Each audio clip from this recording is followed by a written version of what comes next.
Warning: this content might be unsettling or upsetting to some viewers.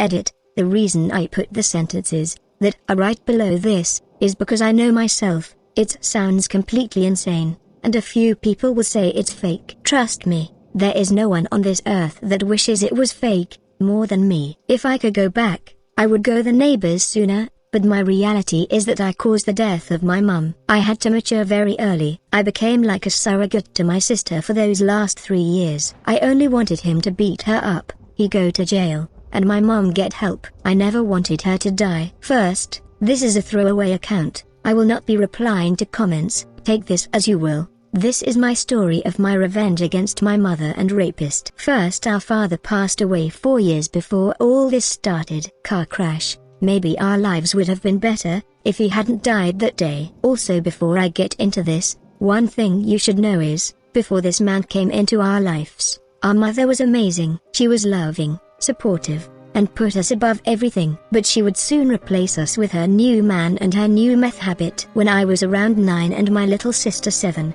our mom started dating this man. Let's call him Pose. Pose was tall and weighed about 250 pounds. He had oily, brown hair and a face filled with sores. I didn't like him from the start. He made me uncomfortable to say the least. A few months after they started dating, Pose moved into our house. Everything was okay for the first few weeks, I guess. Then my mom started to act funny, staying up all night, not cooking us lunch or supper, not cleaning, snapping at us for no reason, and started hitting us. Our lives had been turned upside down by this man so quickly. Then one night, he came into my bedroom, held me down, and raped me. I was screaming, crying for my mum, begging her to come help me, to come save me please. And then I see her standing in the door watching him rape me. My mum was just letting him do this to me. She was just watching, like she was looking at a TV or something. When he finished, and climbed off of me, he walked up to my mum,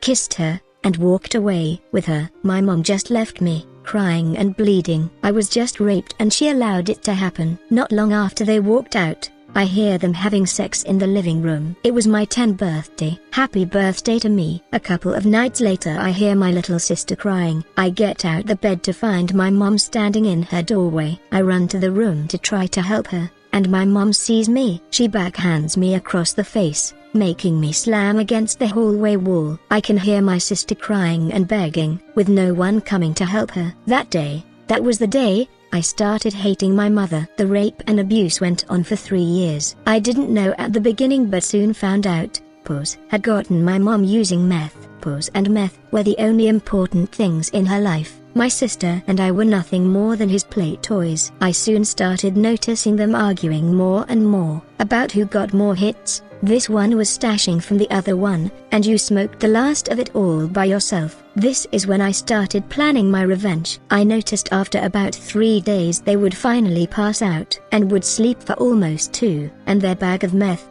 would always be on the bedside table, beside Pose. I know most would ask, why didn't you call the police or child welfare? Because jail wasn't enough. He might have raped us, but she betrayed us. She turned her back on us, and I wanted revenge and wanted her to suffer like we had. So every chance I got I would move the bag, just at first, make it look tampered with. Then I started taking it from the bag and placing some on my mom's table. These things alone cause a lot of fighting. They started getting physical. I would keep my sister and I out of sight when this went on, and they never lasted long. Well, I continued to do this over a couple of months, taking more and more, flushing it, or dropping it down the sink, until the last day. The last day I took the whole bag. It was a good amount. They had just re-upped, like they would say. I flushed the whole bag and locked my sister and I in my room, and quietly prayed that they didn't realize it was me. I'm not sure how long after I did this that everything started, but we had watched like 3 Disney movies before they finally woke up, and then I heard him start yelling about his missing bag. The yelling got louder and more intense. Then I heard the breaking of objects. It was starting to getting bad now. I hear my mom go from angry to scared. I hear him hitting her begging him to stop, swearing she didn't touch it. He continues to hit and she continues to beg, begging him to stop hurting her, begging someone to come help her, begging like we begged her for so many nights. My sister started asking to leave. She was scared, and crying. I opened my window, put my sister outside and followed. We ran to the neighbors and told them that Pose was beating our mum. The neighbor called the police and brought us inside, and we watched as the police pulled up to our house, start to walk up to the door, stop for a second and then started yelling police, and kicked the door open. She ended up dying on the way to the hospital. I never planned to have my mother killed. I just wanted her to feel the pain we had been feeling for these last years, and I guess in the end she did. She felt the pain and terror we felt every night for the last 3 years. She just felt it all in one night. Do I feel bad about what I did? No, I don't. If I didn't do what I did, we would have been stuck there, being raped and beaten every day until one of us would have died. Pose